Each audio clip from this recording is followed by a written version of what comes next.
How much time do you spend thinking about how changes in technology and innovation will affect your industry and ultimately your business? Do you have a strategy on how to stay on top of tech changes? Every business should pay attention to changes in tech innovations. In this episode, I'm going to show you why there are opportunities in developing tech.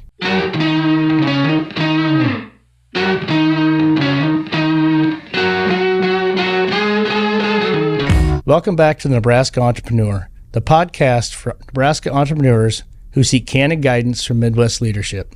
I'm Steve Canny. I've been a successful entrepreneur in Nebraska for over 20 years, helping and mentoring entrepreneurs and business leaders across the country. Today, we're going to show you how tech changes industries and what the risk is for industries that don't adopt change, and the benefits of new technology.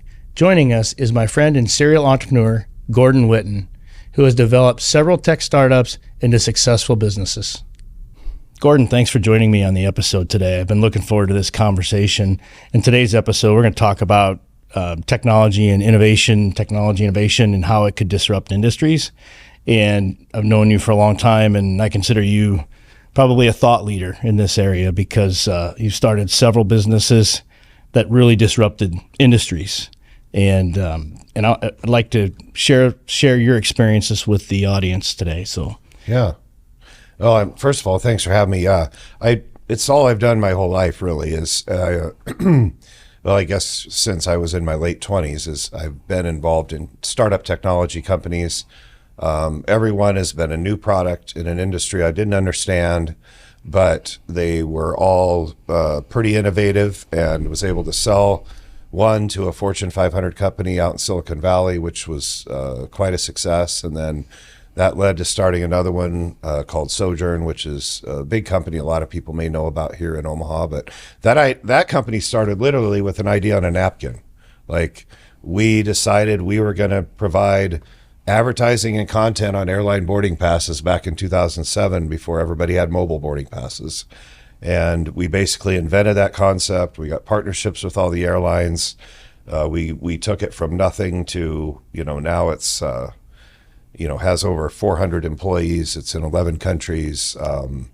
It's really a big, successful company, and it was an exciting journey to see that come from nothing to where it is today. Learned a lot of things along the way, some of them the hard way, but it was a great experience. Yeah, that's a great story. And, I look at that, I'm like, you really disrupted the advertising industry in the travel industry, yeah. Right? The advertising businesses. So I don't know what it looked like beforehand. How were they advertising the travel industry prior to Sojourn? Well, there was always advertising for the travel industry, but we were focused on a specific thing. And, if anybody listening happens to be in our age range, they remember the days when you printed your boarding pass off and stood in line at Southwest Airlines, right? And you had this piece of paper, and people held that thing like gold. But on that piece of paper, at the top was your boarding pass. On the bottom was nothing. It was just blank. And when I would go to the airport, and this is when I was flying to California all the time with my prior company I'd sold, I just saw these thousands of people holding these things like they were gold. Because they were. That's how they were going to get on the plane. I thought, these airlines know where we're going. They know how long we're going to be there. They know how many people are in our party. They know how much we paid for these tickets. They know a lot about us. Imagine if they could just provide relevant information and content to me and everyone else. And so it really wasn't at first necessarily about advertising. It was about, how do we provide relevant stuff to these people with all this unique information these airlines have? And then it became advertising as a way to essentially monetize the business. And so we did those partnerships with the airlines, and we built a big ad sales organization, and we, that has since emerged to a whole broader suite of advertising products and tools they have. But that's how it all began. I remember, if I remember correctly, you had most of the major airlines signed up except for Southwest. Yeah. Southwest. It was very ironic. Yes. And so they didn't end up signing, even though you had meetings with them. Yeah. And then, am I correct that they basically created their own version? Yeah. Southwest has a reputation for doing their own thing. They always did. And And that's made them very successful. But Sure. the other airlines, we were able to get them all to join forces, and we gave them a little piece of equity in our company, and we gave them some revenue sharing on how much we sold. But Southwest went a different direction, and I guess that's their prerogative, right? Yeah. Well, it's interesting though to like with Southwest saw your idea, and maybe they hadn't even thought about it yet, or maybe they had. But to me, it just highlights the importance. So whatever industry you're in, whether you're in advertising industry, travel industry, Right. you're a managed service provider like I am, or you're making scoreboards, right, for football fields and basketball courts, that if you're in that industry and you're not paying attention to innovation, you could wake up one day and realize, uh-oh, I'm behind. Yeah. Well, there's no doubt about it. And technology is only evolving faster and faster. You mentioned the scoreboards. I mean, the next company I started was ScoreVision. And when that started, the genesis of the idea was a technology change. So what happened was there was a time, if you recall, when off of your Apple device, your iPhone or your iPad, if you wanted to mirror your screen, you could mirror it to a screen. But the screen always had to be the same thing as what was on your phone.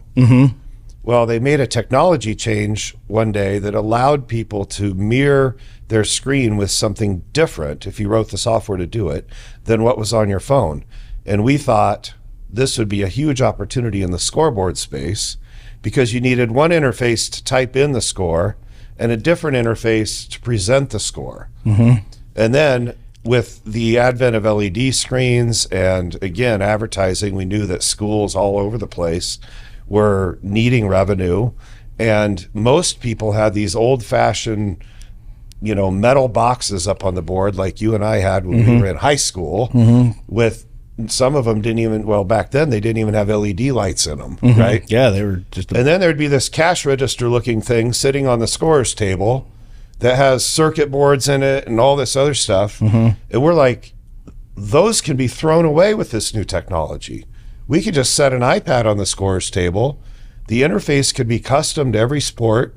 Like, we had this vision for how to take this one technology change that Apple made and turn it into a massive business. And it was actually exactly what happened. I mean, we went through our hiccups and our downfalls like any company does, but we were able to take that thing from just a concept to now it's, hundreds and hundreds of high schools, colleges, in some pro stadiums around the country. We have custom scoreboards for almost every sport, custom scorekeeper apps for every sport. It even integrated with a fan app, so now the fans can see it. Yeah. Real time, live. And then we added a second app, a media app, so the kids who are all involved in media production, it's what they do on their phone every day with making TikToks and whatever else, they could make phenomenal media productions that got integrated into the experience. So we really reinvented the way that people thought about scoreboards, at least other than the Division I and pro level. Everything below that, we reinvented it all, and it's changed the industry forever. Yeah, that's cool. So I imagine the legacy providers, I think there's the main one up out of Sioux Falls maybe. It's Daktronics. Yeah, Daktronics. And I bet you they were shocked when you brought this to market. Well, we came out of nowhere. They'd never heard of us before, and we hadn't been in the industry. So we came out of nowhere, and we had a vision for it, and we knew the technology could do it. And, the simple fact of the matter is now everybody else in the industry that attempts to copy but doesn't do it at the level that ScoreVision does it. So you were first to market with it, and you disrupt the industry. Now everybody's trying to play catch up, and you're so far down the road that it's going to take them a long time. I don't think they can catch up. I mean, we were architected from day one on a different platform.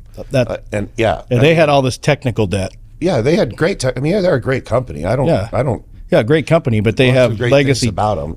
Tech. I call it technical debt. Yeah, this legacy systems that now they have to convert. But again, it highlights the importance of really paying attention, like you do every day. Yeah, it seems that's your passion to what's going on in these industries. I know you just showed me a little bit ago an app that you're working on in healthcare. Yeah, and that's going to be a game changer. Yeah, and people are going to go, who are these guys? Where did they come from? Right. And oh my gosh, this is going to change, and our product might be obsolete. Right. Right. Yeah. Yeah. Well, we can get into that, but AI is going to change everything. I mean, it already is changing everything. Yeah. And, the magnitude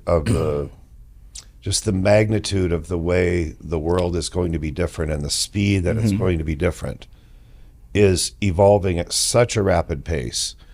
If people aren't fully embracing it right now, they're in trouble. Yeah. That's just the bottom line. To me, it's, and if you're sitting there watching this and you're thinking, well, I haven't done anything, well, start today. Yeah. Start now. It's never too late to start, but it could be too late once it's already, once it's out there. I mean, you're never too late to start it. Right. It's a journey, and you got to get going. Yeah. So, so when you create these applications, this technology, and how do you go about doing it? I know you're a person that loves to read and research. Can you talk kind of through your process of how you, when you see an opportunity, once you see it, then what's your process to get there? Yeah. Well, I got to give credit to Scott Cook, who was the founder of Intuit. He invented Quicken, QuickBooks Payroll. I mean, they bought TurboTax, but they built it to an amazing company. When I sold my first company to Intuit, they were so good to me, and I was so fortunate to be able to spend some time with him because he saw me as an entrepreneur that had high potential. And back then I was, 32 years old, and I didn't know much. I just had built a single product, and it happened to work in a single industry, and he kind of taught me about the process. And he started out with a simple statement that's stuck in my head. It's the formula to everything. Find an important and unsolved problem that you can solve well and get durable competitive advantage. That's the whole game with any new product. Is the problem important? Is it unsolved? Because if it's solved, why mess with it? Can you solve it well?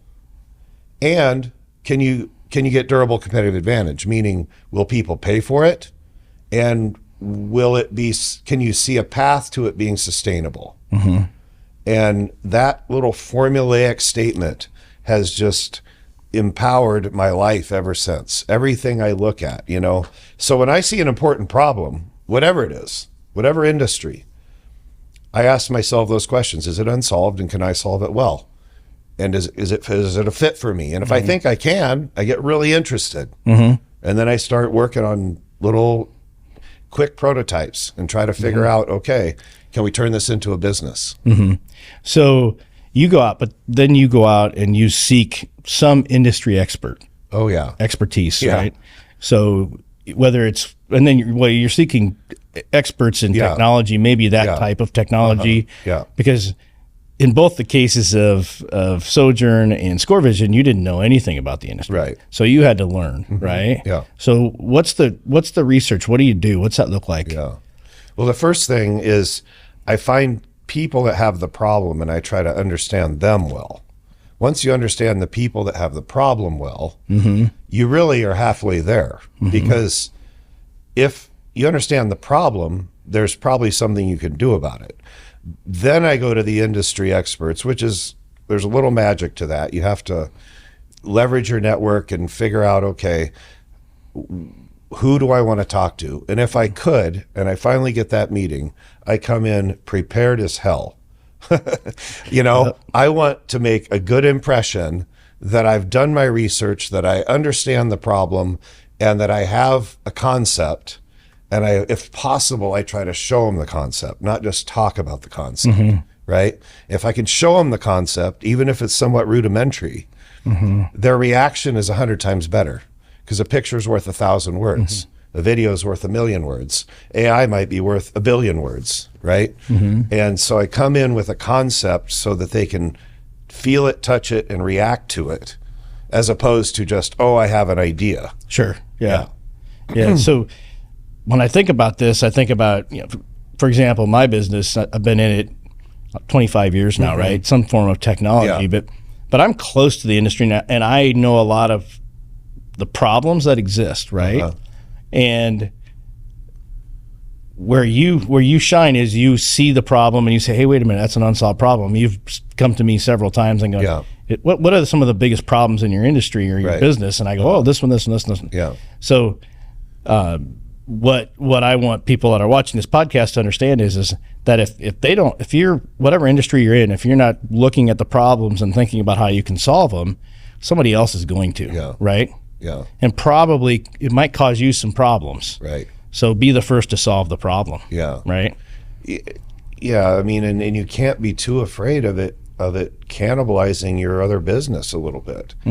Because if you do, that's how you die on the vine. Yep. Like you've got to innovate, and if it affects your business model, it affects your business model. Sure. Right. You've got to adjust because every business changes, and it's only going to happen faster. And the people that don't sort of cannibalize themselves with a better offering that leverages the latest technology, they're in trouble. That's just the bottom line. Yeah. Well, we've seen it, right? Blockbuster story, right? Netflix shows up and nobody's renting VHS tapes or DVDs anymore. Yeah. I mean, and so you see business have to pivot, right? And that's expensive and painful. Yeah. I always see the Marco Pizza signs around town. Sure. And I know they used to be a video rental. And now they're just Marco Pizza. Okay. And I didn't know that. Yeah, they are. No one's renting DVDs from them anymore, or whatever, Blu-ray DVDs. But I've had their pizza and it's fantastic. So they switched to more family style. Yeah. So they had to pivot.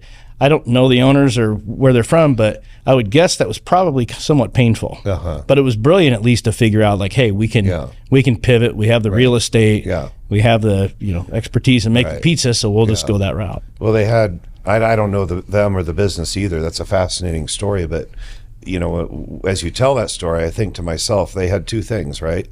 Number one, they had opportunity, which is we have great locations all over the place and we have good people. But number two, they had urgency. Nobody's going to rent videos anymore. Yep. We're in all these leases. What are we going to do? Yep. Right? That's an amazing story. They'd be a great person to have on here if you could get them, because I'd love to hear that story. Yeah, I've been watching them for a long time, and when they moved in, and then I'm like, well, what are they going to do? And then all of a sudden, it's kind of like Casey's General Stores. We're known for our pizza, and when they started that campaign, I laughed, but man, they really took it to a whole new level, right? It's kind of the same thing. It's not necessarily technology related, but they pivoted and they're one of the biggest in the country. Casey's is, I think, a top 5 chain in the country. Their most profitable products, and this is all public information if you listen to their webcasts and their investor presentations, their most profitable products are the food. Yeah. It's the pizza and the other stuff. It's not the gas. No, not the gas. It's not the soda in the back cooler, right? It's a food. And the reason they trade at such a high multiple as a gas station company is because they aren't a gas station company anymore. Right. They're a pizza company and a local kind of, they replaced Pizza Huts in every small town. Yep. When we grew up, there was a Pizza Hut. There was a Pizza Hut. And imagine the footprint and the expense to build a Pizza Hut. Now they took it and they took a tiny little bit of a gas station and said, we're going to sell pizza that people pick up. And they've adopted technology right and left too. Like when you call in now, if you ordered a pizza before, it recognizes your number. It knows what you ordered before. And it says, oh, Gordon, would you like to have the beef, green pepper, and mushroom pizza again? Absolutely. That's what I want. Bang, it's done. Yeah. So they've and you can use your Casey Rewards points to pay for it. Yeah. Which I use that. I love it. Yeah. Well, it's fascinating stories, and I think there's a lot to be said for, again, paying attention to what's going on in technology, and people are like, well, where do I start, right? Where do I begin? And I always say, well, you got to go find people with some expertise, right? Sure. And hire good partners. Yeah. Like say, if you're an IT company, if you don't have IT staff, you hire an IT company like mine. Yeah. And you have the conversations like, what am I doing? Because a lot of times I think, and we'll get to this in another episode, but people are paying for technology that they don't even know they're paying for necessarily, or they don't know how to leverage it. Sure. And so that's a good place to start. Anything else, anywhere else you'd recommend just to start? Well, to give props to your company a little bit, you've been fantastic partners for us. As you know, we have a real estate project in Ralston that we did a big redevelopment as a part of the new Ralston Hinge, and there's hundreds of millions of dollars of development going on that's coming in Ralston. Most people don't even know that. And when we started, we called you guys, Prime Secured, and we said, hey, here's what we need, because we aren't experts at that. I'm experts at creating products and things.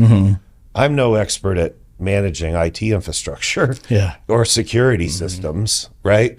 That's the last thing I want to think about. I want to hire somebody to do it for me. And that allows me to focus on my core business, what I really do bring value to the world, you know, like this healthcare app I showed you a few minutes ago. Like, if I'm not spending my time and energy and my emotional and mental energy on those things, my gift to the world is muted. Right? So using a partner to do certain things is just flat out logical. If I was trying to fix my router or my whatever, network problem, that would be the dumbest thing I could do. Right? With my particular set of skills. Well, you find technology partners, right? And like you have a network of people. And you mentioned before leveraging your network.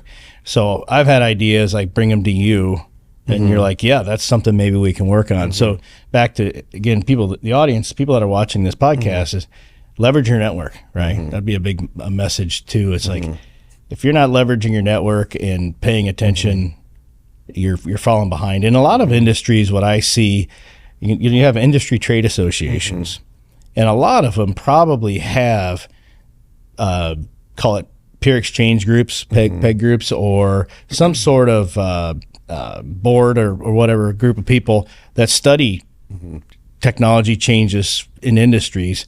And that would be another great place to start, I would think.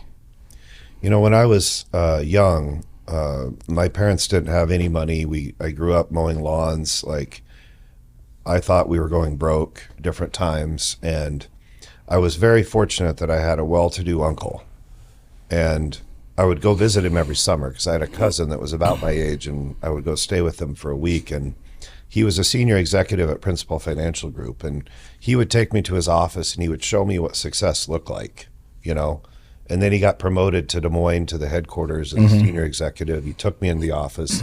He walked me in the CEO's office on a Saturday, and showed me what it was like. And he taught me a lot of things. His name's Russ Miller, and if he happens to ever listen to this, he deserves incredible acknowledgement for the impact he had on my life. But one of the most important things he taught me, beyond anything else, is he taught me that you have to get around the most successful people you can that are interesting to you. But then he taught me another secret. It's not just leveraging your network. Do something for them that they need. Because successful people like you and I that run businesses, we get lots of people asking us for stuff. For sure. Right? So many that, it becomes noise at some point. What isn't noise, though, is when somebody can do something for us that we need, right? All of a sudden now, they aren't leveraging their network. They are sort of amplifying their network, if you want to call it that. Sure. That's how I would think of it. Well, that's providing value. Yeah. And my Uncle Russ taught me that. And that message that he taught me as a 16-year-old boy I've never forgotten it. It's probably one of the most important gifts he ever brought, or I ever got from any mentor in my life. Yeah. Awesome. Well, those are great stories. I appreciate your time. Yeah. Thank you so much for being on the podcast. Awesome. Thanks for having me. You bet. Awesome. Thanks for joining us today. By seeking out knowledge of technology trends, look for industry experts and start doing so right now. It's never too soon to do this, but there could be a really good chance it will be too late for you. Check out the show notes for additional resources and hit that subscribe button so you never miss an episode.